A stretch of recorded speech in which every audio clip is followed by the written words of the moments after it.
மாறன் வீரா சீரியல்ல ஒரு சூப்பரான எபிசோடு ரிவ்யூ தாங்க நம்ம இந்த வீடியோல பார்க்க போறோம். ஒரு வழியா நம்ம வீரா மாறனுக்கு சப்போர்ட் பண்ண போறாங்க. அதை பத்தின இந்த வீடியோவை நம்ம பார்க்கலாம். ஜனவரி 14 நாளைக்கான எபிசோடுக்கான ரிவ்யூவை பார்க்கலாம். என்ன நடக்குதுன்னா, நம்ம மாறன் வந்துட்டு வள்ளிகிட்ட சொல்றாங்க, இங்க பாருங்க அத்தை, இந்த விஷயம் நமக்குள்ளதான் இருக்கணும். ராகவன் பணம் எடுத்ததாவே இருக்கக்கூடாது, நான் எடுத்ததாவே இருக்கட்டும். அப்பாவுக்கு மட்டும் இந்த விஷயம் தெரிஞ்சிச்சுன்னா அப்பா ரொம்ப கவலைப்படுவாரு. இந்த விஷயத்த பத்தி நீங்க அப்பா கிட்ட சொல்ல வேணாம், கொஞ்சம் பொறுமையா இருங்க அப்படின்னு சொல்ல, அதுக்கு வள்ளி கேக்குறாங்க, இங்க பாரு மாறா, நீ எல்லா பழியையும் உன் மேல போட்டுக்கிட்டு இருக்காத. உன் வாழ்க்கை பூரா இப்படியே இருக்கலாம்னு நினைக்கிறியா? ஏன் ராகவனுக்கு கொஞ்சம் கூட அறிவே இல்லையா?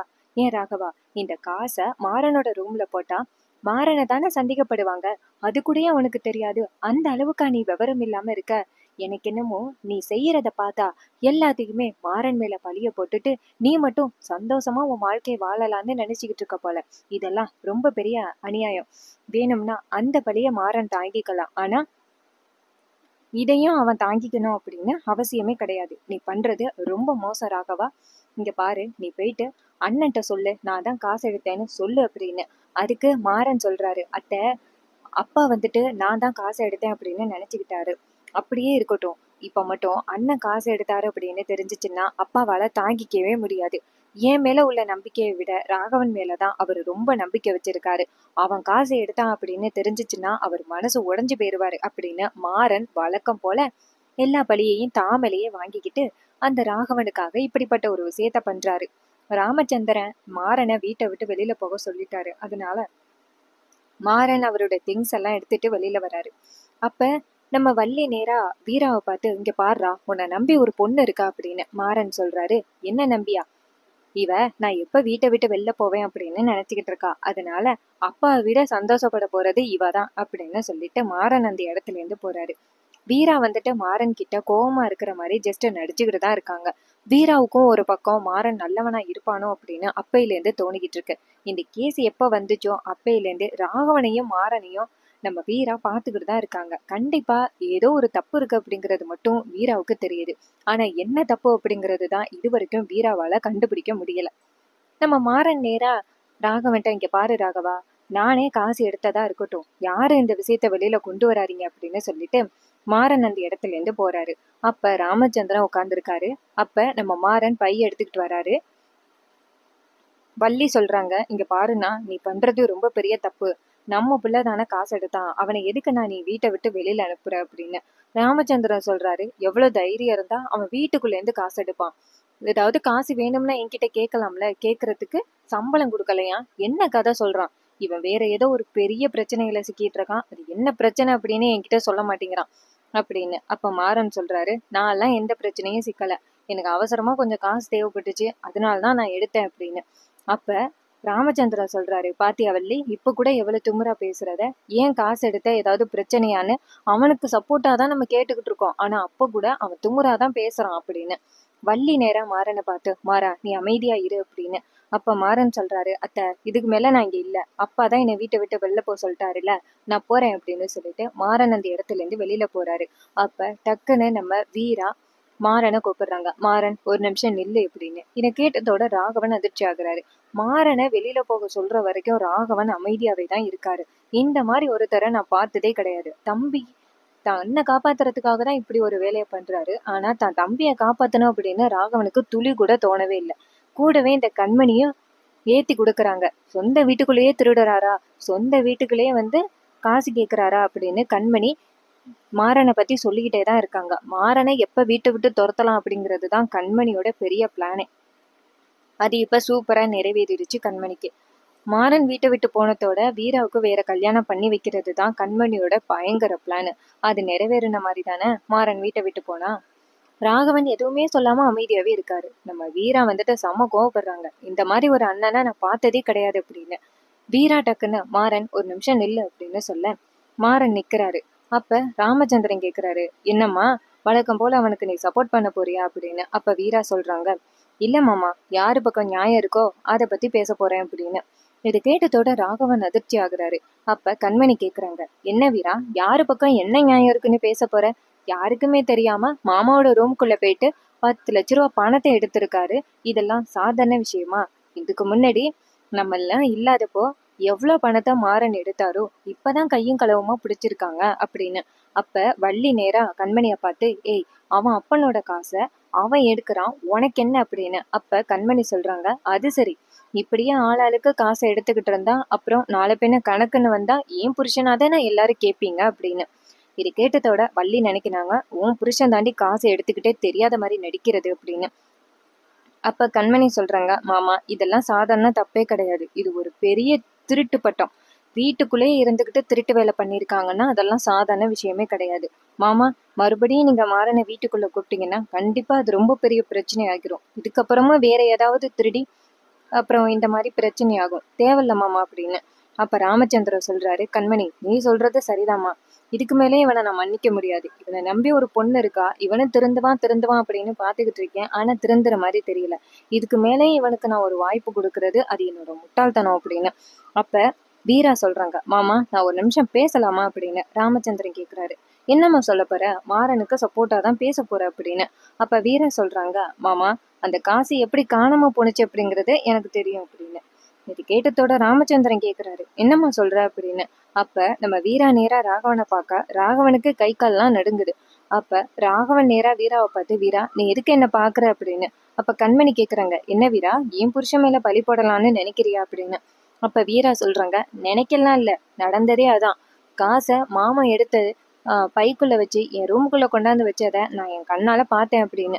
இது கேட்டதோட ராமச்சந்திரன் அதிர்ச்சி ஆகுறாரு. ராமச்சந்திரன் நேரா வீராவை பார்த்து, வீரா, பொய் சொல்லாத வீரா, மாறனை காப்பாத்துறேன் அப்படின்னு. அதுக்கு வீரா சொல்றாங்க, மாமா, நான் எப்படி மாமா மாறனை காப்பாத்தணும் அப்படின்னு ராகவன் மேல பழி போடுவேன், அதெல்லாம் எதுவுமே இல்லை. ராகவன் மாமா தான் ரூமுக்குள்ள இருந்து காசு எடுத்துட்டு வந்து என் ரூமுக்குள்ள போட்டதை நான் பார்த்தேன். இப்ப ராகவன் மாமா எதுவுமே தெரியாத மாதிரி அமைதியா நின்னுகிட்டு இருக்காரு. இப்ப கூட மாறன், வள்ளி, ராகவன் 3 பேருமே ரூமுக்குள்ள நின்று பேசிக்கிட்டு இருந்தாங்க. நான் போய் கேட்டேன். அப்ப ராகவன் அமைதியா தான் இருந்தாரு. தான் செஞ்ச தப்ப ஒத்துக்கிறதுக்கு கொஞ்சம் கூட தோணவே இல்லை. இப்படிப்பட்ட ஒரு மனுஷனா நான் பார்த்ததே கிடையாது. ஒருத்த மேல பழி போட்டுட்டு எப்படிதான் ஒருத்தரால நிம்மதியா இருக்க முடியுதுன்னே தெரியல அப்படின்னு. இது கேட்டதோட ராமச்சந்திரன் சொல்றாரு, வள்ளி, வீரா சொல்றது உண்மையா அப்படின்னு. அப்ப கண்மணி சொல்றாங்க, அது சரி, இப்ப எல்லாரும் சேர்ந்து என் புருஷன் மேல பழி போடுறீங்களா? அவரு அப்படி அந்த 10 லட்சத்தை எடுத்து என்ன பண்ண போறாரு? அவர் என்ன பொய் கணக்கா எழுத போறாரு? என் புருஷன் மேல பழி போட்டாதான் நீங்க எல்லாரும் தப்பிக்கலாம் அப்படிங்கிறதுக்காக பேசிக்கிட்டு இருக்கீங்களா? இங்க பாருங்க, என் புருஷன் அந்த காசை எடுத்திருக்க மாட்டாரு அப்படின்னு. அப்ப ராமச்சந்திரன் சொல்றாரு, இல்லம்மா, நீ சொல்றதை என்னால நம்ப முடியாது. கண்டிப்பா ராகவன் இப்படி எல்லாம் எடுக்க மாட்டான். அவனை பத்தி எனக்கு நல்லாவே தெரியும், அவன்லாம் அந்த மாதிரி எடுக்க மாட்டான் அப்படின்னு.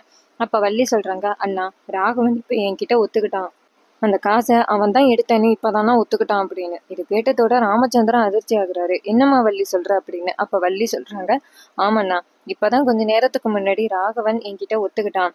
மாறன் இருக்கா பாருங்க, எல்லாரும் திரு திருன்னு முழிச்சதோட ராகவன் முகத்தை பார்த்து கண்டுபிடிச்சு நான் தான் இந்த பணத்தை எடுத்தேன்னு அண்ணனுக்காக மறுபடியும் அவன் பழியை ஏத்துக்கிட்டான் அப்படின்னு. இதை கேட்டதோட ராமச்சந்திரன் நேரா ராகவனை பார்த்து, ராகவா, பணத்தை எடுத்தியா அப்படின்னு சொல்ல. அப்ப ராகவன், அப்படியே அப்பா, என்னை மன்னிச்சிருங்கப்பா அப்படின்னு சொல்ல. ராமச்சந்திரன் நேரா ராகவனை பார்த்து, நீ எடுத்த அப்படிங்கிறதே என்னால இப்ப கூட நம்ப முடியலடா. அவ்வளவு காசு எதுக்குடா அவனுக்கு?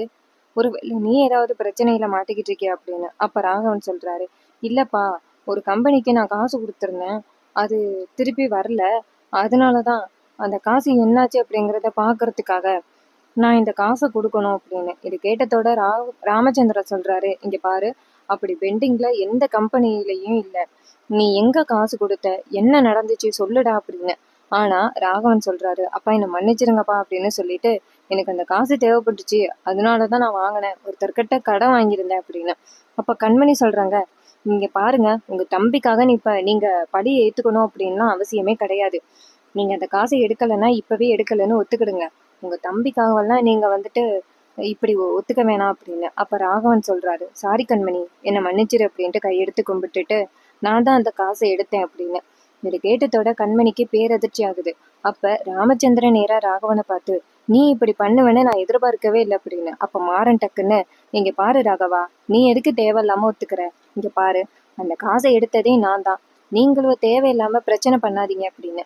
அப்ப வள்ளி டக்குன்னு, மாறா, போதும் மாறா, நீ இது வரைக்கும் பழிய ஏந்துகிட்டது எல்லாமே போதும், இதோட நிப்பாட்டு அப்படின்னு. இதுக்கு மேலே நீ போய் சொன்னேன்னா அப்புறம் உங்க அப்பா உன்னை வீட்டை விட்டு துரத்தணும் தான் நினைப்பாரு. தயவு செஞ்சு அமைதியா இரு ராகவா அப்படின்னு. மாறா அப்படின்னு. அப்ப வீரா நேரா ராமச்சந்திரன் பார்த்து, அங்கிள், அந்த காசை எடுத்தது ராகவன் மாமா தான் அப்படிங்கிறது எனக்கு நல்லாவே தெரியும். ராகவன் மாமா தான் அவங்க ரூம்குள்ள வந்தாரு, வந்துட்டு காசை எடுத்தாரு. காசை எடுத்து கருப்பு கலர் மணி பிரஸ்ல வச்சு கொண்டாந்து வரும் பொழுதுதான் நீங்க காசை காணும் அப்படின்னு தேடுனீங்க. அப்பதான் ராகவன் மாமா அந்த பைய கொண்டாந்து மாறனோட ரூம்ல போட்டுட்டு போயிட்டாரு. நான் ரூம்ல இருந்தத ராகவன் மாமா கவனிக்கல அப்படின்னு. இது கேட்டதோட ராகவன் அதிர்ச்சி ஆகுறாரு. ராமச்சந்திரன் நேரா ராகவனை பார்த்து, என் பிள்ளைங்க 2 பேருமே ரொம்ப நல்லவங்க அப்படின்னு நினைச்சுக்கிட்டு இருந்தேன். ஒருத்தன் கொலைகாரன், ஒருத்தன் திருடன். இந்த குடும்பம் எங்க போகுதுன்னே தெரியல அப்படின்னு சொல்லிட்டு ராமச்சந்திரன் கவலைப்பட்டுக்கிட்டு நேரா அவரோட ரூமுக்கு போறாரு. மாறன் நேரா வீராவை பார்த்து, ஏய், நான் உன்னை காப்பாத்த சொன்னனா, எதுக்கு நீ தேவையில்லாம இதுல தலையிட்ட அப்படின்னு. அப்ப வீரா சொல்றாங்க, இங்க பாரு, உன் மேல தப்பே இல்லாம நீ பழிய ஏத்துக்கணும் அப்படின்னு அவசியமே கிடையாது அப்படின்னு. அதுக்கு மாறன் சொல்றாரு, இங்க பாரு, அது என்னோட லைஃப், நான் எப்படி வேணாலும் பாத்துப்பேன், நீ எதுக்கு இடையில போற அப்படின்னு. அதுக்கு வள்ளி சொல்றாங்க, ஏய், அவ உன் பொண்டாட்டிடா, அவ உன்னை காப்பாத்தாம வேற யாரு காப்பாத்த போறா அப்படின்னு. மாறன் சொல்றாரு, அப்பா எவ்வளவு நம்பிக்கை வச்சிருந்தாரு ராகவன் மேல, இப்ப அப்பாவுக்கு எவ்வளவு மனசு வலிக்கும். நீங்க தேவையில்லாம ராகவனை சொல்லிவிட்டு அப்பா மனசதான் ரொம்ப காயப்படுத்திட்டீங்க. நான் தப்பு பண்ணிட்டேன் அப்படின்னு தெரிஞ்சா கூட அப்பா அப்படி வருத்தப்பட மாட்டாரு. ராகவன் இப்படி தப்பு பண்ணியிருக்கான்னு தெரிஞ்சிச்சுன்னா அப்பாவால தாங்கிக்கவே முடியாது.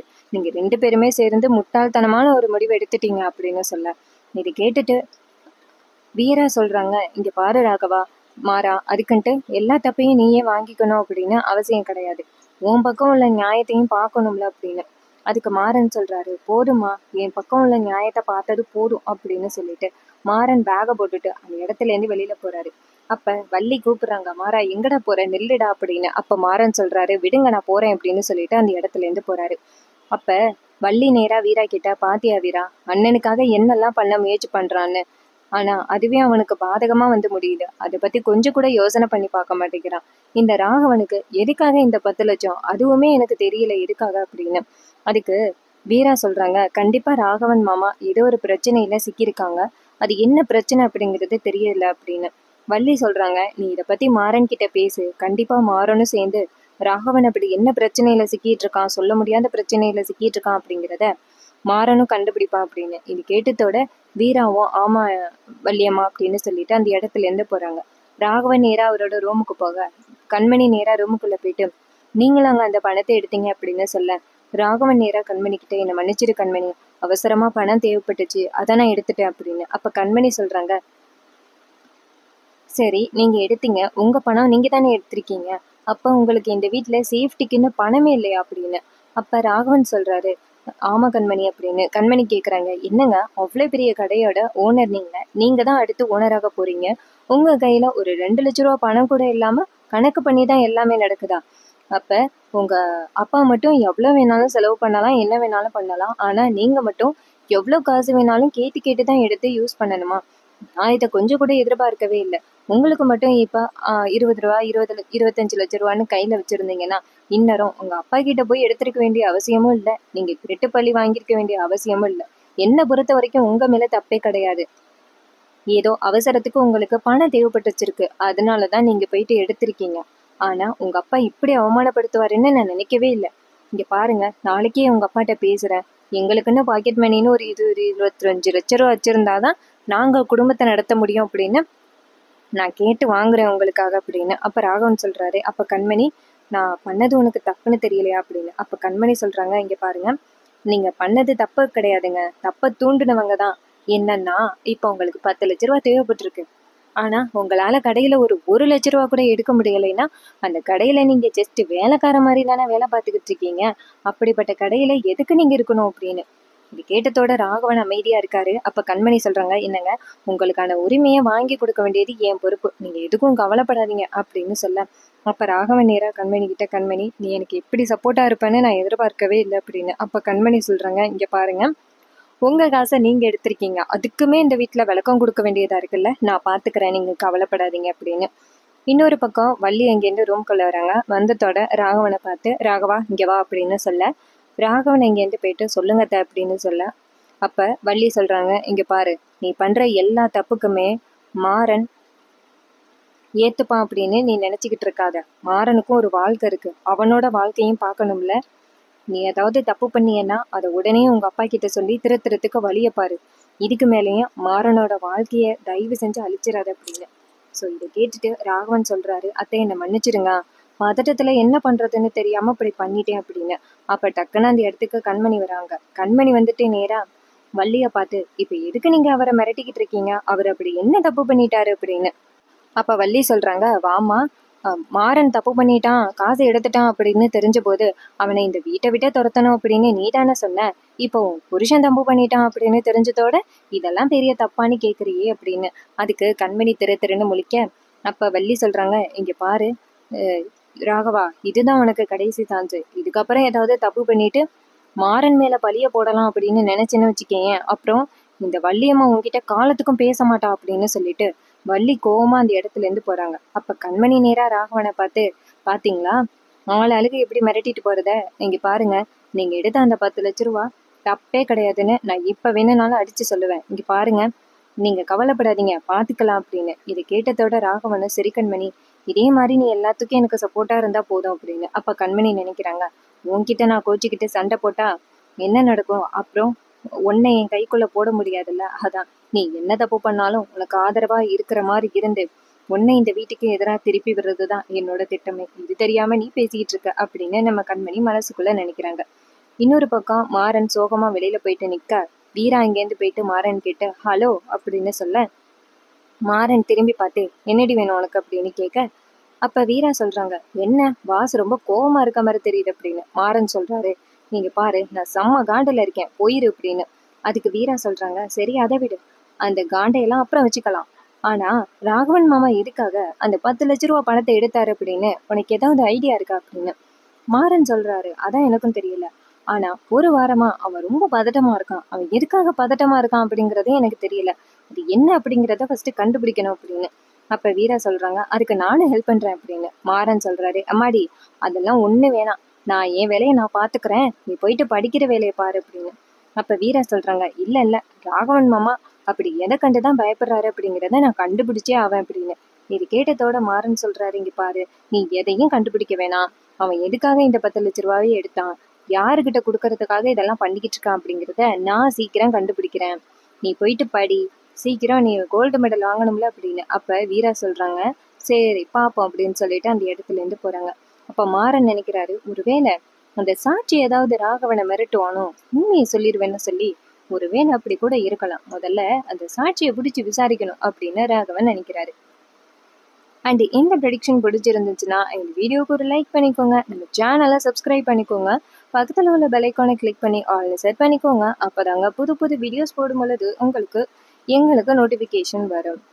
இது வரைக்கும் இந்த வீடியோவை பார்த்த உங்க எல்லாருக்குமே ரொம்ப நன்றி.